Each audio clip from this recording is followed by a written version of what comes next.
प्राचीन समय में राजा सूरत नाम के राजा थे। राजा प्रजा की रक्षा में उदासीन रहने लगे थे। परिणाम स्वरूप पड़ोसी राजा ने उस पर चढ़ाई कर दी। सूरत की सेना भी शत्रु से मिल गई थी। परिणाम स्वरूप राजा सूरत की हार हुई और वह जान बचाकर जंगल की तरफ भागा। उसी वन में समाधि नाम का एक बनिया अपनी स्त्री एवं संतान के दुर्व्यवहार के कारण निवास करता था। उसी वन में बनिया समाधि और राजा सूरत की भेंट हुई। दोनों का परस्पर परिचय हुआ। वे दोनों घूमते हुए महर्षि मेघा के आश्रम में पहुंचे। महर्षि मेघा ने उन दोनों के आने का कारण पूछा तो वे दोनों बोले कि हम अपने सगे संबंधियों द्वारा अपमानित एवं तिरस्कृत होने पर भी हमारे हृदय में उनका मोह बना हुआ है। इसका क्या कारण है? महर्षि मेघा ने उन्हें समझाया कि मन शक्ति के अधीन होता है और आदि शक्ति के अविद्या और विद्या दो रूप है। विद्या ज्ञान का स्वरूप है और अविद्या अज्ञान का स्वरूप। जो व्यक्ति अविद्या अज्ञान के आदिकरण रूप में उपासना करते हैं, उन्हें वे विद्या स्वरूपा प्राप्त होकर मोक्ष प्रदान करती है। इतना सुन राजा सूरत ने प्रश्न किया, हे महर्षि, देवी कौन है? उसका जन्म कैसे हुआ? महर्षि बोले, आप जिस देवी के विषय में पूछ रहे हैं, वह नित्य स्वरूपा और विश्वव्यापिनी है। उसके बारे में ध्यान पूर्वक सुनो। कल्पांत के समय विष्णु भगवान क्षीर सागर में अनंत शैया पर शयन कर रहे थे। तब उनके दोनों कानों से मधु और कैटभ नामक दो दैत्य उत्पन्न हुए। वे दोनों विष्णु की नाभि कमल से उत्पन्न ब्रह्मा जी को मारने दौड़े। ब्रह्मा जी ने उन दोनों राक्षसों को देखकर विष्णु जी की शरण में जाने की सोची, परंतु विष्णु भगवान उस समय सो रहे थे। तब उन्होंने भगवान विष्णु को जगाने हेतु उनके नयनों में निवास करने वाली योग निद्रा की स्तुति की। परिणाम स्वरूप तमोगुण अधिष्ठात्री देवी विष्णु भगवान के नेत्र, नासिका, मुख तथा हृदय से निकलकर ब्रह्मा जी के सामने उपस्थित हो गई। योग निद्रा के निकलते ही विष्णु भगवान उठकर बैठ गए। भगवान विष्णु और उन राक्षसों में 5000 साल तक युद्ध चलता रहा।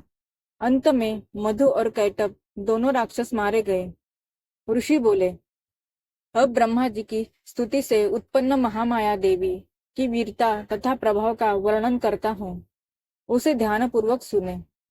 एक समय देवताओं के स्वामी इंद्र तथा दैत्यों के स्वामी महिषासुर में सैकड़ों वर्षों तक घनघोर संग्राम हुआ।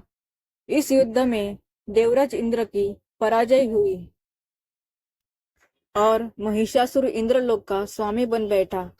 अब देवतागण ब्रह्मा के नेतृत्व में भगवान विष्णु और भगवान शंकर की शरण में गए। देवताओं की बातें सुनकर भगवान विष्णु तथा भगवान शंकर क्रोधित हुए।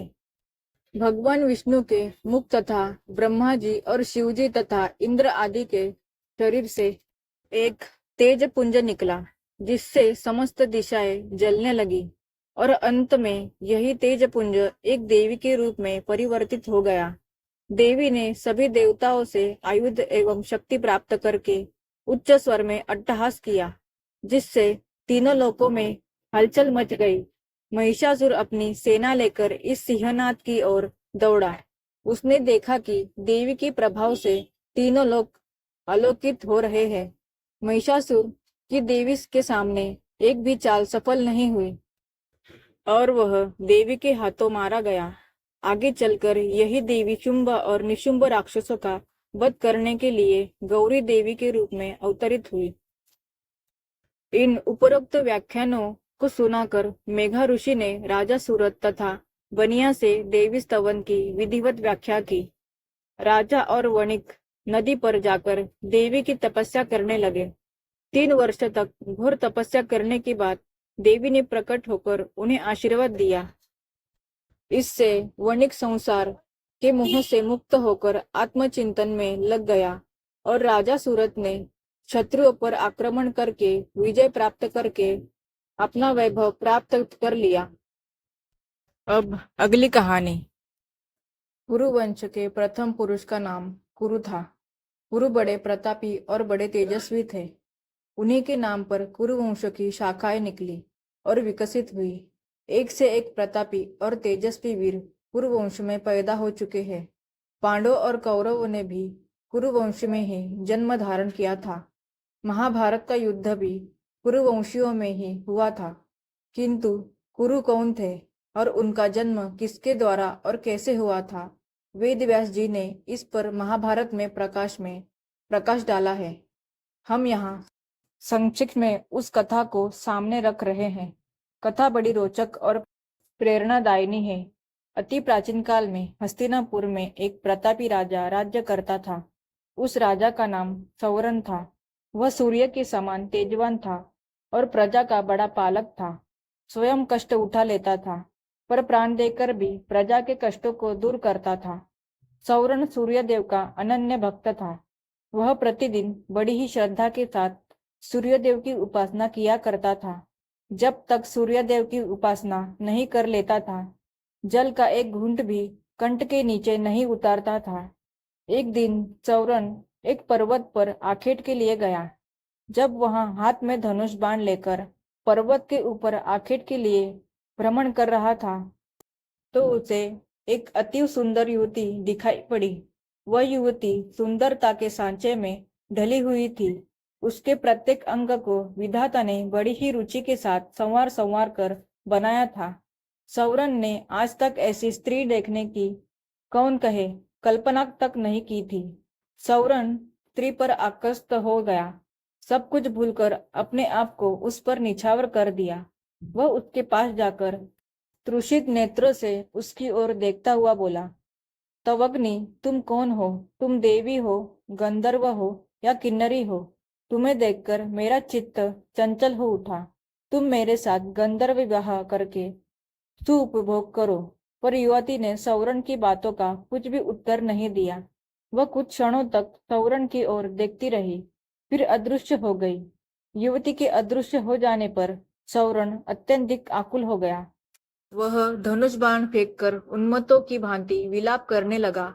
सुंदरी, तुम कहाँ चली गई? जिस प्रकार सूर्य के बिना कमल मुरझा जाता है और जिस प्रकार पानी के बिना पौधा सूख जाता है, उसी प्रकार तुम्हारे बिना मैं जीवित नहीं रह सकता।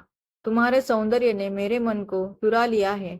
तुम प्रकट होकर मुझे बताओ कि तुम कौन हो और मैं तुम्हें किस प्रकार पा सकता हूँ। युवती पुनः प्रकट हुई। वह सौरन की ओर देखती हुई बोली, राजन, मैं स्वयं आप पर मुग्ध हूँ, पर मैं अपने पिता की आज्ञा के वश में हूँ। मैं सूर्यदेव की छोटी पुत्री हूँ। मेरा नाम तप्ती है। जब तक मेरे पिता का आज्ञा नहीं देंगे, मैं आपके साथ विवाह नहीं कर सकती। यदि आपको मुझे पाना है तो मेरे पिता को प्रसन्न कीजिए। युवती अपने कथन को समाप्त करती हुई पुनः अदृश्य हो गई। सौरन पुनः उन्मत्तों की भांति विलाप करने लगा।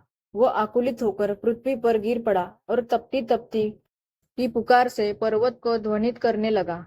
सौरन तप्ती को पुकारते पुकारते धरती पर गिर पड़ा और बेहोश हो गया। जब उसे होश आया तो पुनः तप्ती याद आई और याद आया उसका कथन, यदि मुझे पाना चाहते हैं तो मेरे पिता सूर्यदेव को प्रसन्न कीजिए। उनकी आज्ञा के बिना मैं आपसे विवाह नहीं कर सकती। सौरन की रगों में विद्युत की तरह सी दौड़ उठी। वह मन ही मन सोचता रहा, वह तप्ती को पाने के लिए सूर्यदेव की आराधना करेगा।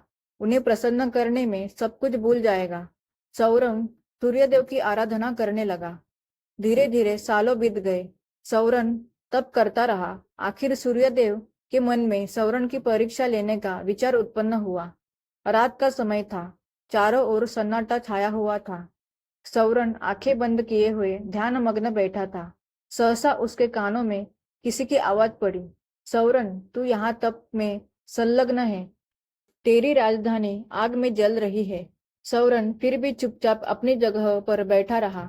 उसके मन में रंच मात्र भी दुख पैदा नहीं हुआ। उसके कानों में पुनः दूसरी आवाज पड़ी, सौरन, तेरे कुटुंब के सभी लोग आग में जलकर मर गए।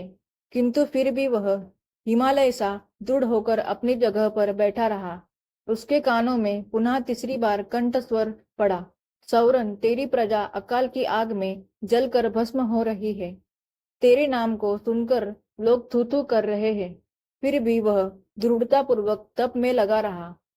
उसकी दृढ़ता पर सूर्यदेव प्रसन्न हो उठे और उन्होंने प्रकट होकर कहा, सौरन, मैं तुम्हारी दृढ़ता पर मुग्ध हो। बोलो, तुम्हें क्या चाहिए? सौरन सूर्यदेव को प्रणाम करता हुआ बोला, देव, मुझे आपकी पुत्री तप्ती को छोड़कर और कुछ नहीं चाहिए। कृपा करके मुझे तप्ती को देकर मेरे जीवन को कृतार्थ कीजिए। सूर्यदेव ने प्रसन्ना की मुद्रा में उत्तर दिया, सौरन, मैं सब कुछ जानता हूँ। तप्ती भी तुमसे प्रेम करती है। तप्ती तुम्हारी है। सूर्यदेव ने अपनी पुत्री तप्ती का सौरन के साथ विधिवत विवाह कर दिया।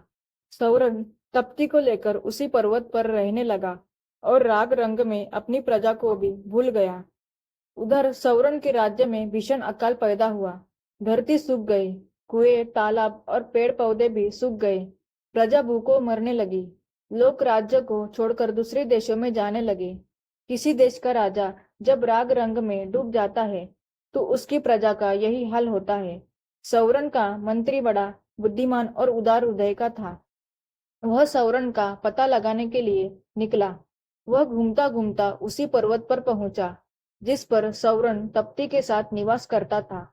सौरन के साथ तप्ती को देखकर बुद्धिमान मंत्री समझ गया कि उसका राजा स्त्री के सौंदर्य जाल में फंसा हुआ है।